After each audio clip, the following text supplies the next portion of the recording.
Hey everyone, Toby here, and this will be a complete guide to all you need to know about magic finding in Diablo 2, and because of that it will have less cringy jokes than in my usual videos. You can see the topics I will go through in the table of contents floating somewhere on the screen, and as always the timestamps are in the description below if you want to jump to a specific topic. With that said, shall we get started?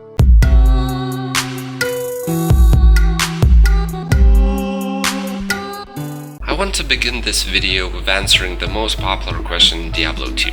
Where is the best place to find a specific item? While it is true that each item has different drop chances in different places from different monsters, and you can pin down which place which monster would be the best for finding it in theory, you also have to consider two factors which make things a bit more complicated. Firstly and most importantly, the drop chances of just about any item in Diablo 2 are astronomical. That means even in the best places to farm a specific item, you're still looking at your odds to be anywhere in between 1 in 500 to 1 in 500,000 runs.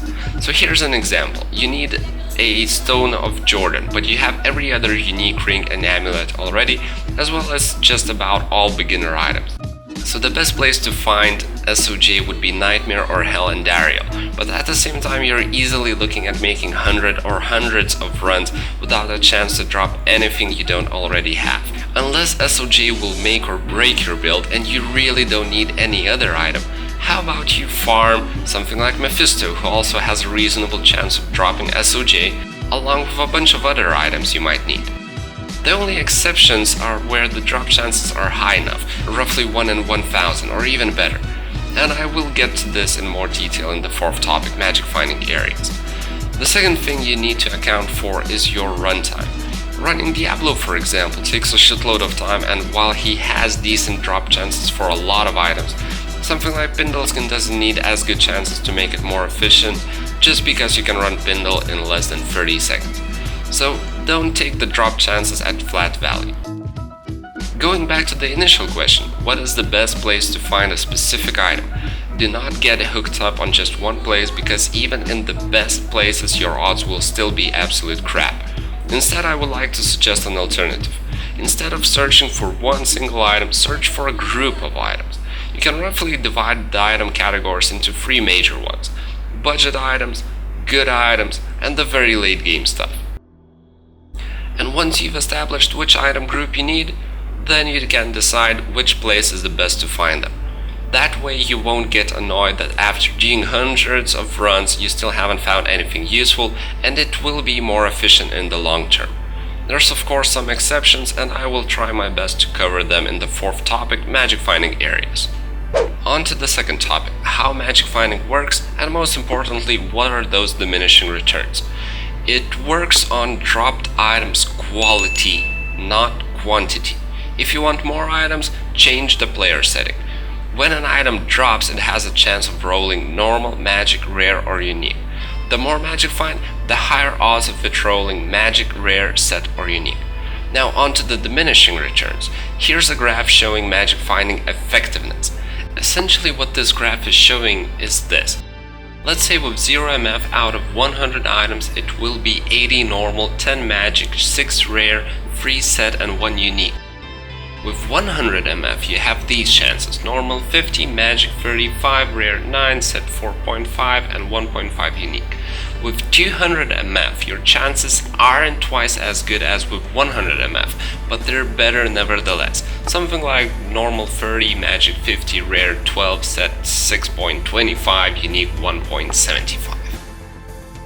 Do you know these numbers are absolutely incorrect, but they are useful for illustrating the point.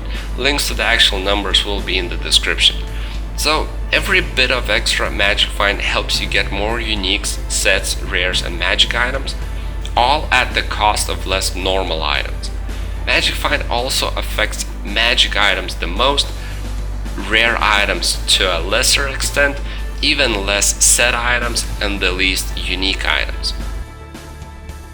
Now on to the third topic, where magic find works and where it doesn't.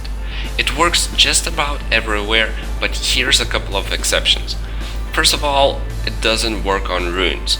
When a monster dies, it is checked first if he drops anything. If it's positive, then it's checked if it's a rune, and if it's then negative, then it's checked for an item.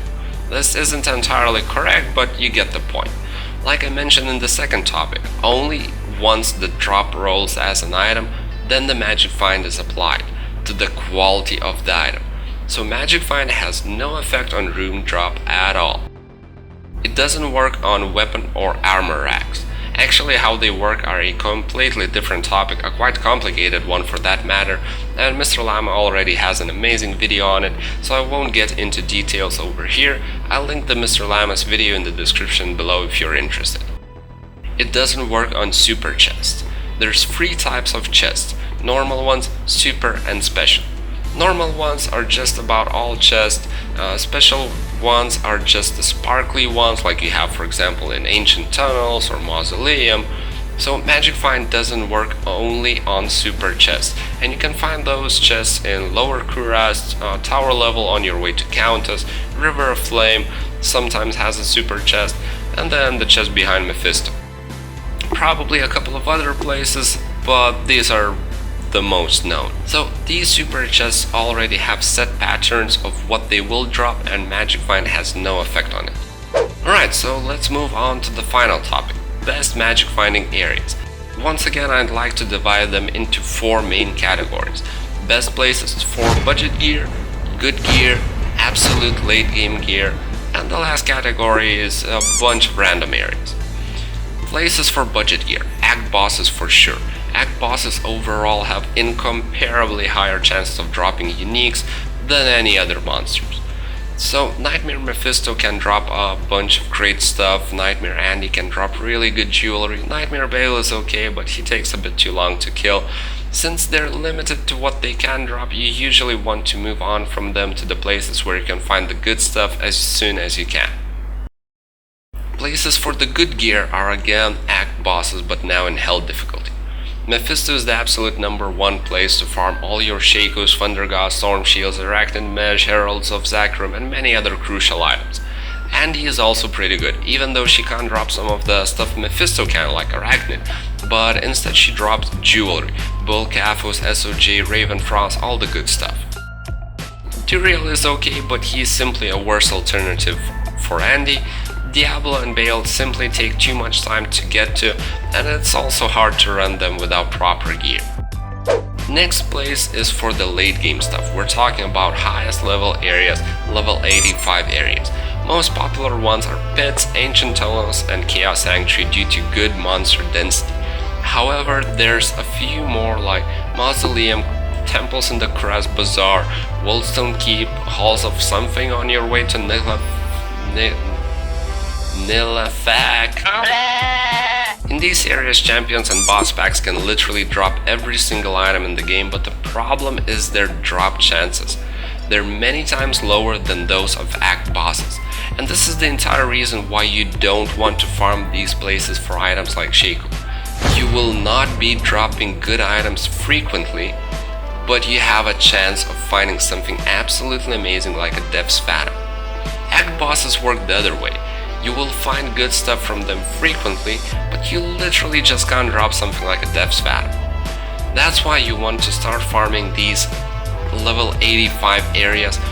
Once you're in the very late game, you already have all your Shako, Storm Shields, Thunder Gods, and whatnot.